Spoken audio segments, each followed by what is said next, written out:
So here we are again, once again. All right. Well, this is great. One of my very favorite people has agreed to join me here today, and you'll find her really quite wonderful. And she has. I'll let her describe any background other than that she works collaboratively with Parker Palmer and with the great work that he's done. Has an institute out of Wellesley. And I'm not describing nearly well enough, and she'll correct all of these things. But what I love about Pamela, this is Pamela Siegle, is that she's got a very wise understanding of things. She's got a deep heart and has some really rich stories and experience in the world of transformation, really, of transforming the world around us. So with that background, and she's also done some work around the Golden Civilization. She's participated in some conversations we've had, and I think taken a look at the book. So with that review, Pamela, please correct all of my mistakes, and welcome. Nice to see you. Nice to see you too. And I have to say, George, that seeing you always energizes me and gets me kind of excited. And one of the things when I was reading The Golden Civilization, you talked about the experience that you had when you were a young man, and that was so transformative to you. And something you said, I wrote it down, you said that you learned to see reality clearly, that in order to see reality clearly, one must keep the mind open, alert, focused, passionate, naive, and engaged. And I always experience you that way. I've been privileged to be able to come to some of your meditation classes, and I'm always amazed at what you bring that to the class, to your teaching, and to your response to everyone with such a kind of reverence and respect that is really wonderful. And I started with that because in a way it relates to the work that I've been doing, the professional work that I've been doing my life, which has mainly been in K through 12 education. And I had the experience early on working in urban schools of finding that in order to teach any of the academic skills, I really had to build relationships. And the way that I did that was by forming these circles and developing ways of having people listen and talk to each other in different ways and get to know each other in a way that we felt a kind of collective responsibility for everybody's learning. And that turned into a social emotional learning program that I founded at the Stone Center at Wellesley College in 1987, and it's still going. And I did that with the help of some talented colleagues and people, but I'm very proud of it. And Open Circle really was this little microcosm of trying to create a golden civilization in the classroom, of creating this time where people could meet and talk to each other and learn mindfulness practices. Even back then, we were teaching students, even young students, how to be aware of their own feelings and how to calm down. And someone said about it, it was just a 15-minute program, that it was the 15 minutes should feel like all the time in the world. And I was thinking, in some ways, I don't completely understand your time-space idea, but I think that has something to do with it. I don't know.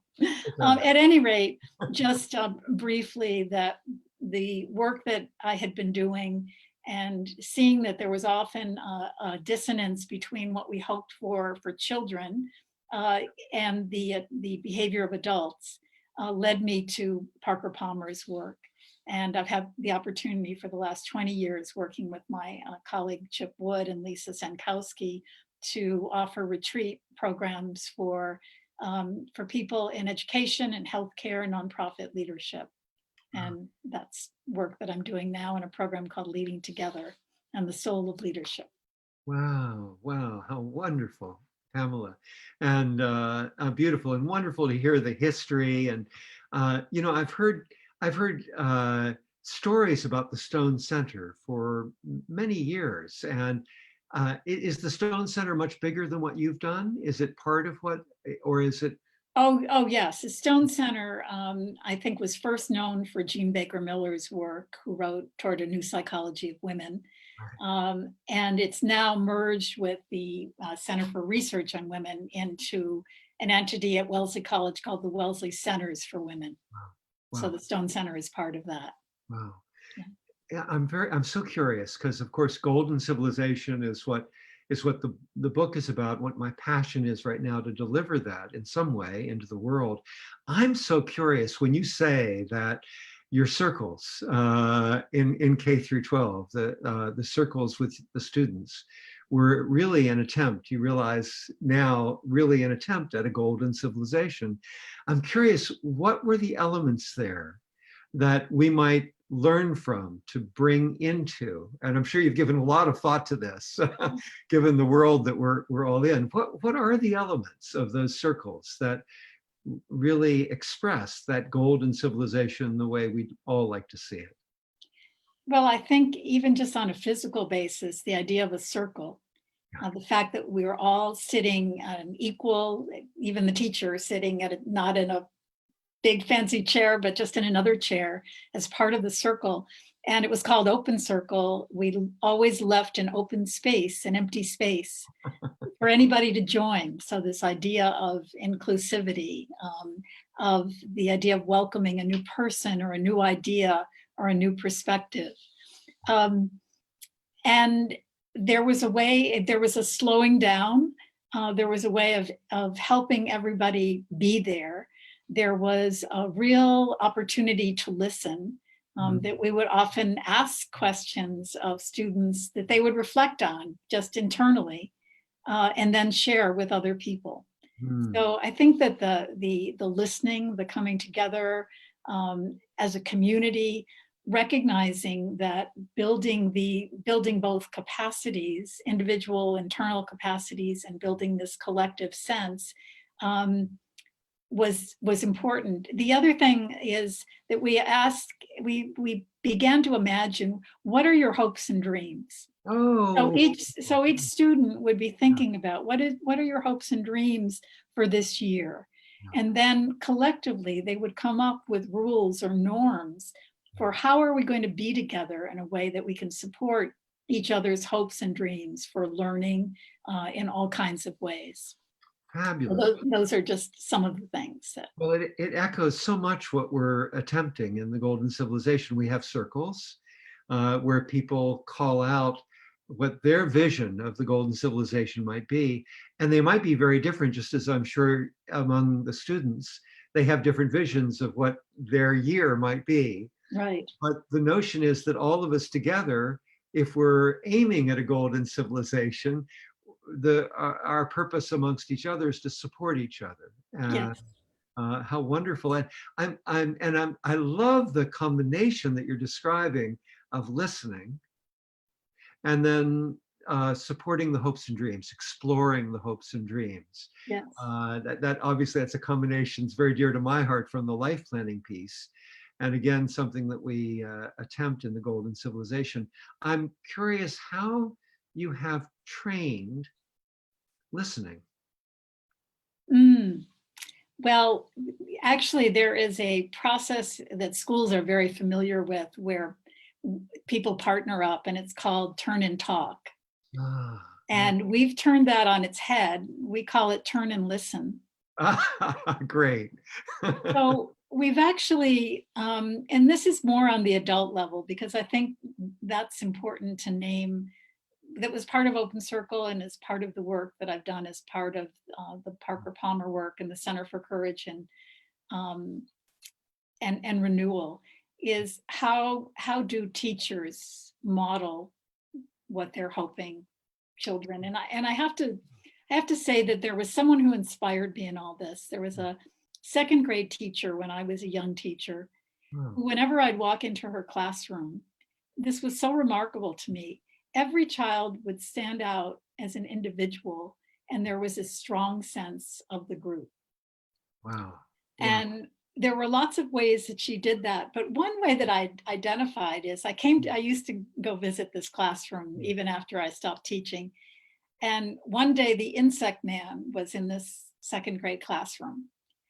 And this teacher, Judy, was sitting and looking at the insect man with such engagement and curiosity and aliveness that I don't know what the kids were noticing more, her own behavior or what the insect man was showing them.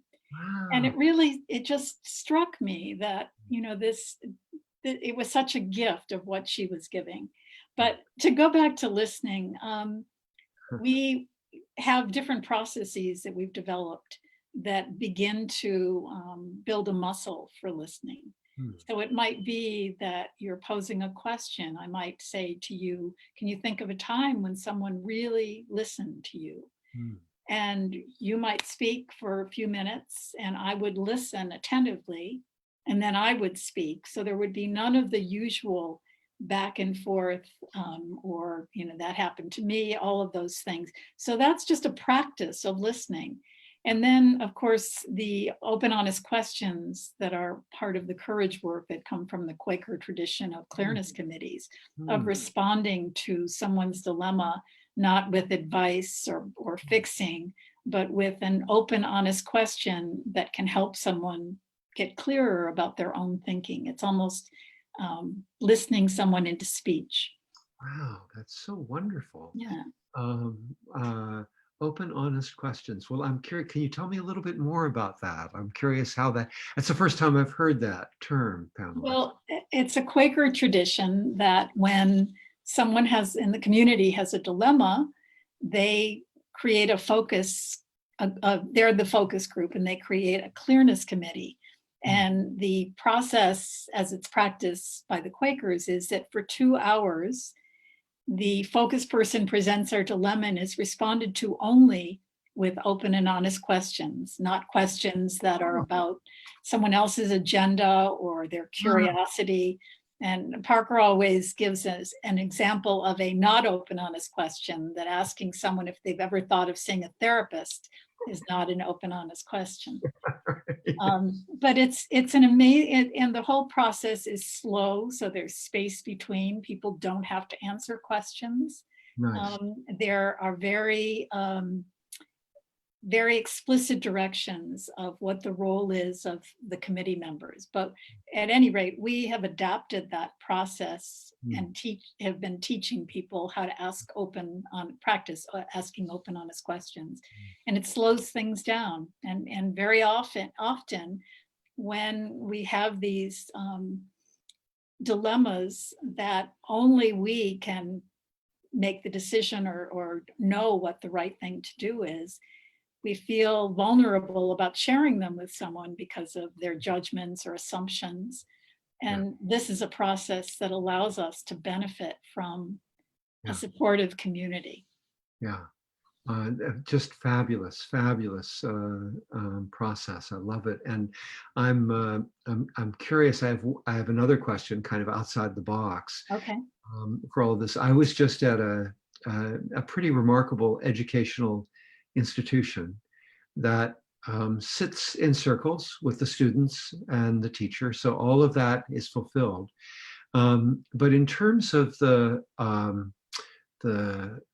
the talk and the questions and the answers, sometimes the teacher doesn't say much, but the talk is very rapid fire, with lots of engagement, lots of opinions. What would you say about that kind of environment versus the kind of environment you've described, where there clearly is a lot of space for listening? Well, I think it can be very exciting to be in the kind of environment that you're talking about. But I think it's also true, especially for students, that people have different capacities for processing information or responding. And, I guess the question I would ask is, was everyone participating? Could everyone get engaged, or is it just the people who have that facility to be able to think quickly and articulate their thoughts? Yeah. So that would be my only caution about it. So if everybody was participating, what would you say? I'd say that it's fine. And I guess I'd wonder what it felt like, what the purpose was, what the topic was. Yeah. Yeah. Um, Yeah. I mean, in this case, it was the analysis of a story, of a mhm. book. Well, it sounds like they were very engaged and excited about it. So there was a lot going on. But it would be interesting, I think, even when that's happening, to maybe pause at a certain point and Yeah. have people take a moment to, step back and think about the question and then respond. Yeah. Now, there used to be this thing called wait time that I think has been reduced to about 2 seconds.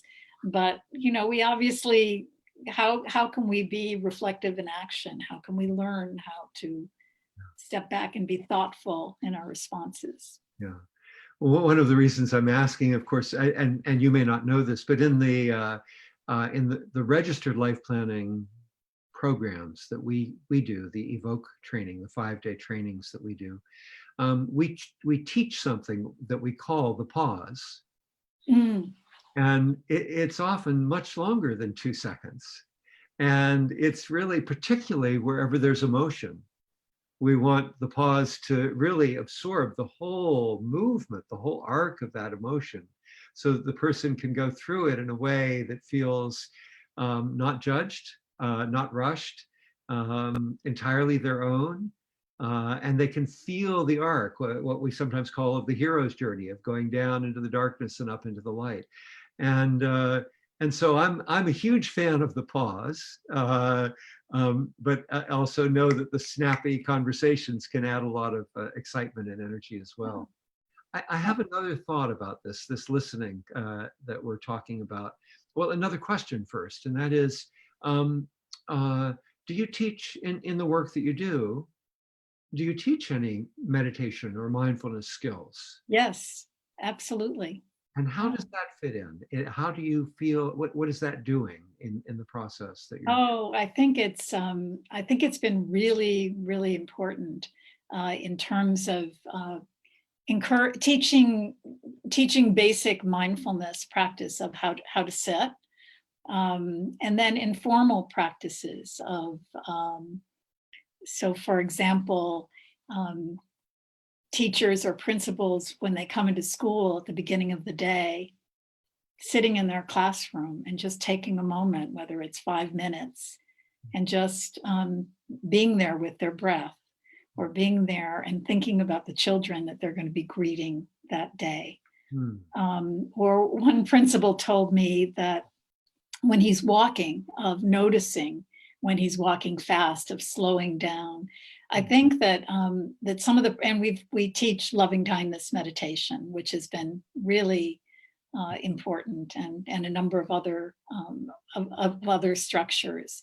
But people talk about how these practices have really helped them be more present in their teaching and leading, in their relationships. So I think it's critical.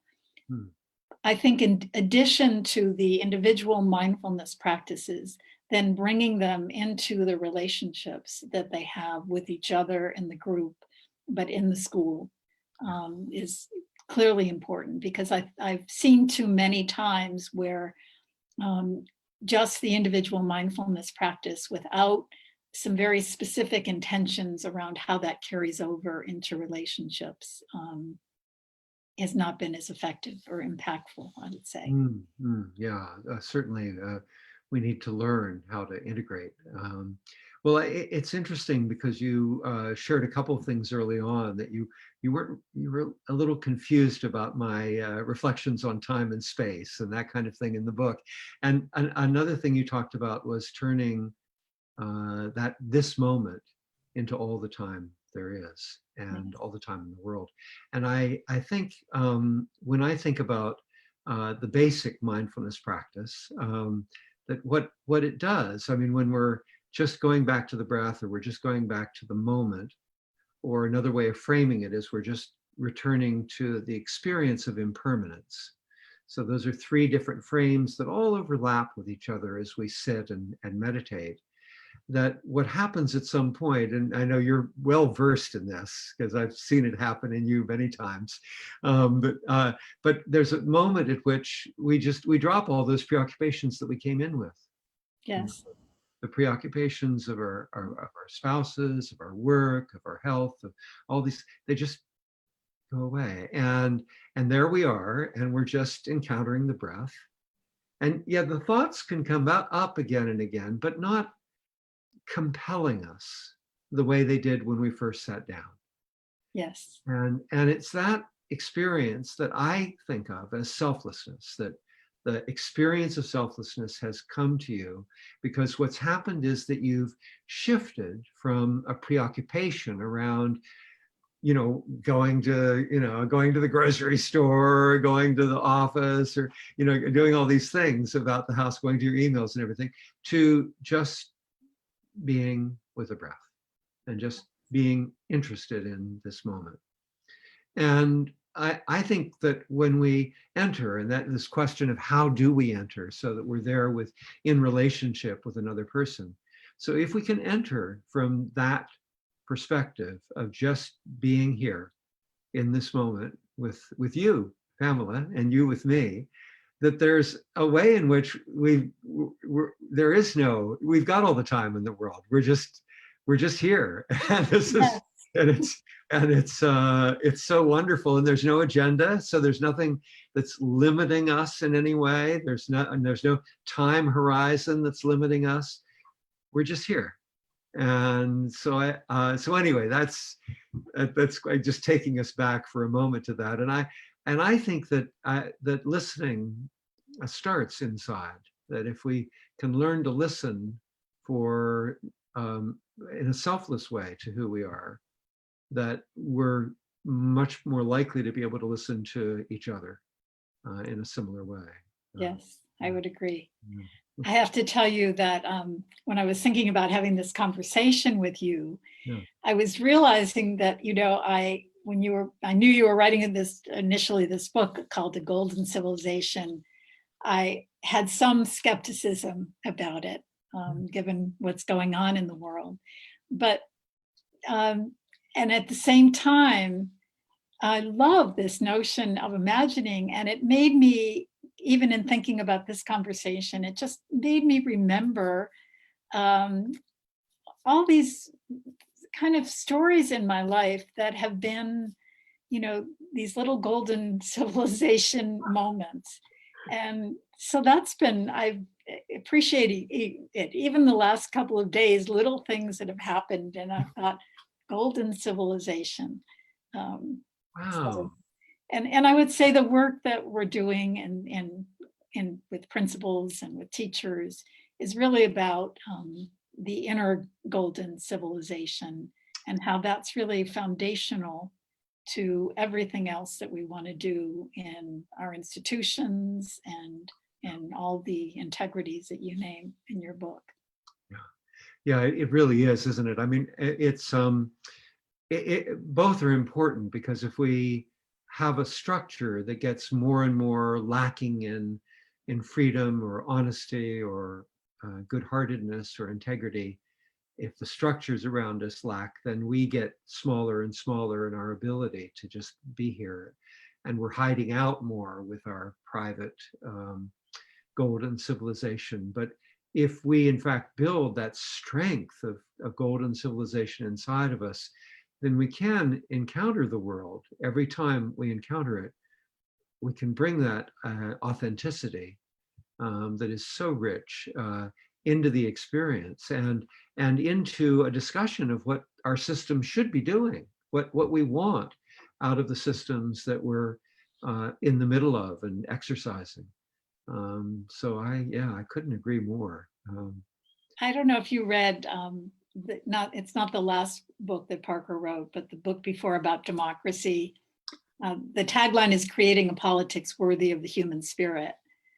That he talks about the 5 habits that we need to have if we're to be citizens in a democracy. I might have sent it to you, but it just strikes me because he said if he was to summarize these 5 habits, the 2 words would be chutzpah and humility. Woo, yes. Chutzpah in his terms, meaning knowing that you have a voice and that it deserves to be heard, and humility, knowing that our truth is partial at best, if it's true at all, and we have to listen with openness and respect to others, especially those who are different, have different perspectives. Boy, those two are just so beautiful. I've gone online and looked at the five principles. Is that what he calls it? The habits of the heart. The habits of the heart. It's been a year since I've done that, so I'm not familiar with all of them right in this moment. But those two, the chutzpah and the humility, that expresses so much of what we're finding is required in the golden civilization circles of participative democracy. Yes. That we are creating, because you need to have that daring, that courage, that vitality to speak up and speak out. And at the same time, you need to be really willing to listen to everybody. Yeah. And at the very beginning, I was thinking that part of what you were talking about in terms of creating these circles that you were creating was, I was thinking that you were talking about also speaking truth to power. And how do we do that? And I don't know if you reflected on that frame at all as you have done your work. Well, it's interesting because I've had some times in my life where I've made that decision to do that. And it's always been the right decision, and it's not been an easy decision. But in many ways, the only decision. Right. So I think it's, how do we, just even in thinking about education, I think the more people can understand themselves, the more confidence they can have in using their voice and knowing what their convictions are. I just heard on NPR, I think yesterday, John Le Carré was interviewed, and he was talking about that nationalism requires an enemy and patriotism requires convictions. And I think we have to know our convictions. And yeah.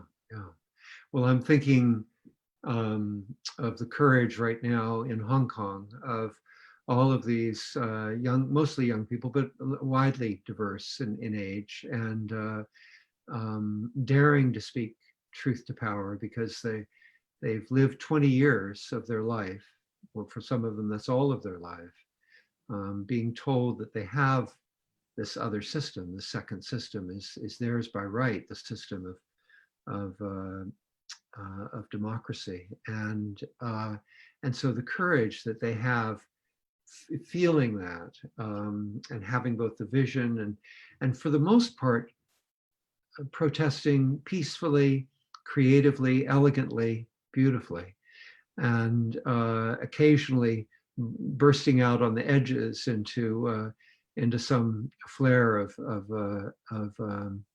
violence that we all hope they don't, but often that where that's happened, that's been instigated by others coming and hitting on them in one way or another. But the courage to speak truth to power seems to me something that well,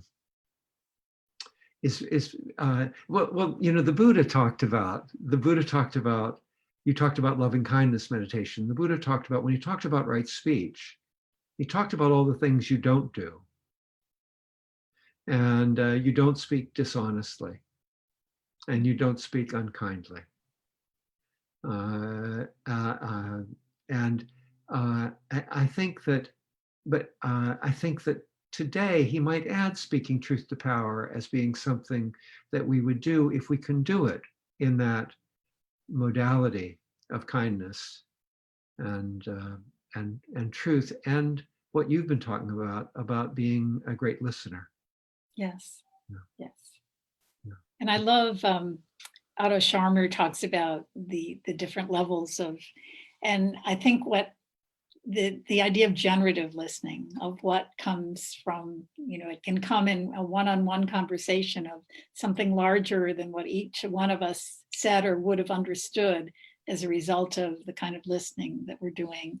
And when that happens, I think in relationships and groups, it's so transformative, and I think has impacts that ripple out. Yeah, yeah. Have you followed Hong Kong at all? I have been just reading the news and just being so admiring. And there was actually something on 60 Minutes on Sunday about an entrepreneur who's in his 60s. I think he's in his 60s now, who's right out there with them because in spite of everything that's going to happen to him as a result of his protest, this is what he believes in. And yeah, but in the context of our talking about listening, they have two things that are really interesting. They have these John Lennon walls, which go back to the peace movement back in John Lennon's time, where people put little Post-its and just everybody, it's completely democratic, and people just put their Post-its of what their vision of Hong Kong is. And it's just beautiful.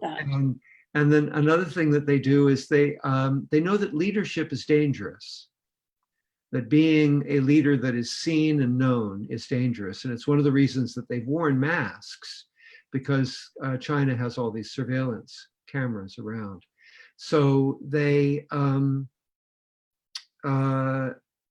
organize through social media 1,000 at a time, kind of voting on social media where they should go and what they should do, and it's all just kind of listening to each other and coming out as a vote, and then coming out often with the sweetest of things, candlelight stretching through all of Hong Kong, going to areas that need good heart the most, just anyway, lovely things, and just a lot of listening coming through social media, which is quite interesting.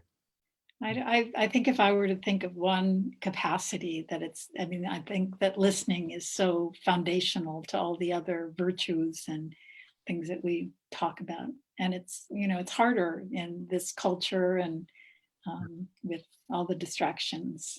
Yeah, I agree. Well, it looks like we've come to the end of our time, but I'm wondering, you had these stories that you'd been accumulating in your mind over this last week or so as you thought about getting together with me. Are there any that you would care to share as a closing? I wrote a few down. Let me think of closing. Okay, so one.